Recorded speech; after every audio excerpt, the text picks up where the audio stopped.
You might be thinking of getting an IT job, but you don't have the time or the money to chase after college degrees or certifications. Can you still get a good paying job? The answer is yes, but not just a good paying job, but good benefits as well. And this is within the federal government. The government separates IT into 11 main specialties. You can see them all here, from policy planning to customer support. All of these jobs are in the 2210 job series on USAJobs.gov. We're going to jump on USAJobs.gov and take a look at 7 of the IT positions that you can apply to today with no educational requirements, and they pay up to $100,000 a year. The first one is an IT specialist in Infosec in Hawaii for the Department of Navy with a salary range of $98,000 to $127,000 a year at the GS-12 level. Infosec means information security. This means you're going to be doing a lot of system security, a lot of risk assessments.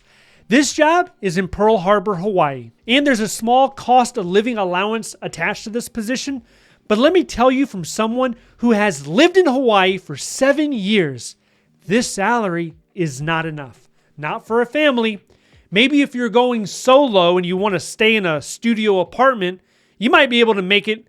But if you want to take a family out there, if you have kids, I wouldn't even think about it. Now, if you have another person, a partner, a spouse, that's an earner, that's earning with you, then yeah, it might be a feasible option. The experience needed for this job includes cybersecurity safeguards, technical support related to computer security, and analyzing facts. This specific job also has reimbursement for relocation, meaning you go ahead and buy your plane ticket and you pay for your car to get shipped to Hawaii.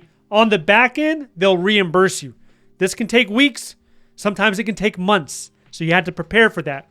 But this incentive, it's given every day. The next one is an IT specialist in policy and planning in the Internal Revenue Service, the IRS, with a salary range of $49,000 to $191,000 a year at the GS-7 to GS-15 level. IT policy and planning, it's usually about preparing IT budgets, the audits of IT programs, and assessing policy needs.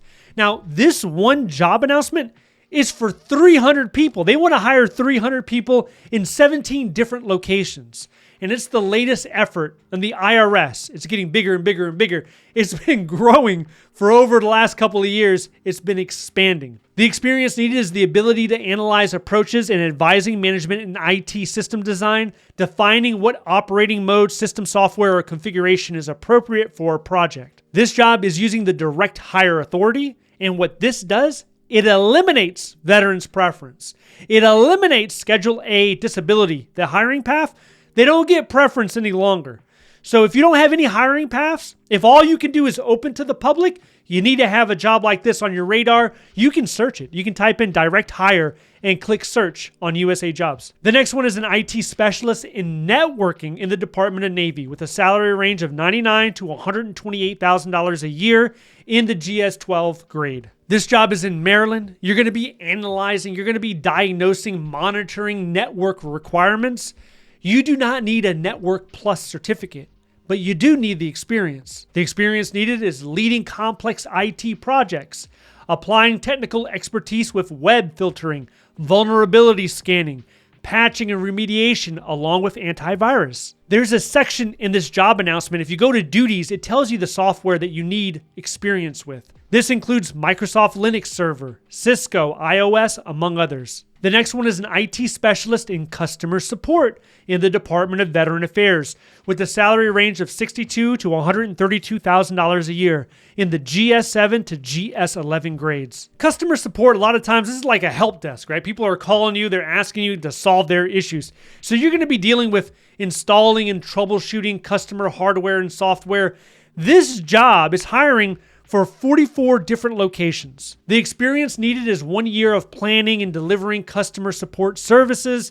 You got your installation, configuration, your troubleshooting, customer assistance. This job is supporting a 24/7 operation, meaning that this is some sort of 24/7 help desk that people call at all hours of the day and night.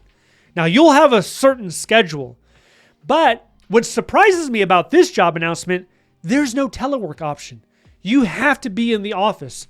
And when you think about help desk, that's the one job you would think you could do at home, but not in this case. The next one is an IT specialist in data management in the Department of Health and Human Services, HHS, with a salary range of $49,000 to $186,000 a year in the GS7 to GS15 grades. This one's about maintaining databases, maybe data warehouse, data mining.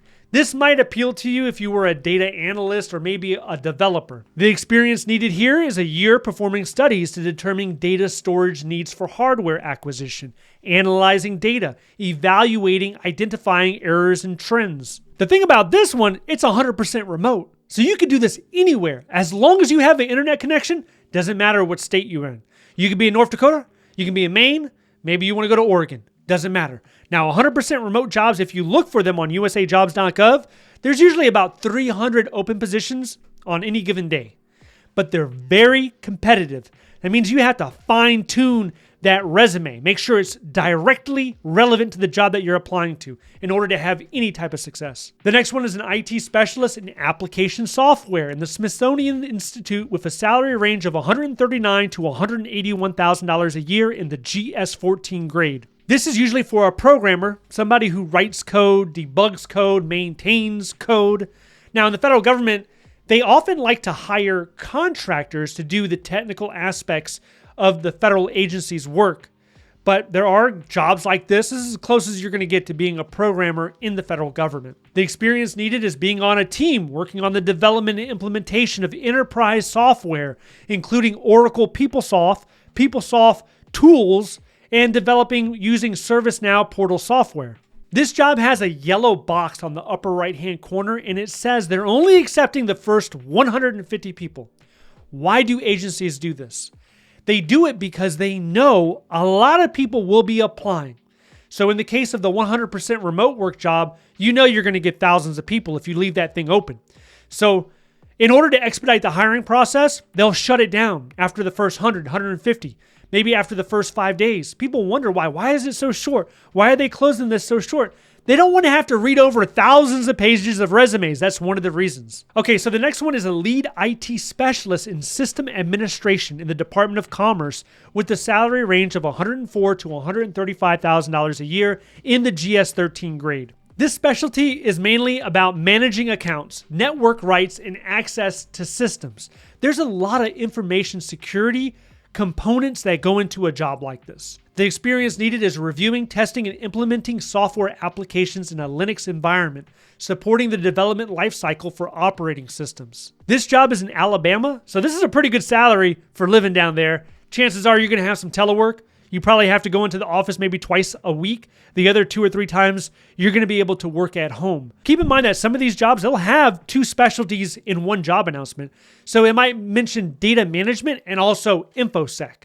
So you need to keep that in mind as you're building out your resume. You're looking at the OPM Job Series Handbook. You're pulling out keywords so that your resume is speaking the language of the job. Now, if you have an IT background, let's say you have a college degree, all these other jobs, they don't require any college. But if you want to leverage your computer science degree, then you look at the 1500 job series. Look at 1550 computer science or 1560. And these jobs will have less competition because not everybody has a bachelor's in computer science. If you don't have that type of education, then you stick in the 2210 job series. Now, I cannot overemphasize enough that you need to pay special attention on your resume. This is not a private sector resume. You don't take your one-pager and apply to these type of positions, especially if they're highly competitive. You need more information in there. You need to spend more time crafting your achievements so that they appear interesting to the hiring manager so that the hiring manager is actually interested in interviewing you. Otherwise, you're going to end up in the black hole. You're going to end up in the abyss, and you're not going to hear anything. All right, outside of that, once your resume is dialed in, you need to focus on the volume. You need to focus on staying consistent when it comes to applying to these government jobs. If you're new to searching and applying for federal government jobs, you probably have a lot of questions on your mind about the hiring process, about the different pay bands, about benefits. I did a live stream recently. I answered over a dozen questions. A lot of these questions could be on your mind. If you're interested in that, I want you to check this video out next. If you'd like to see more videos like this, please click like and subscribe. Thank you so much for watching. I'll see you in the next one.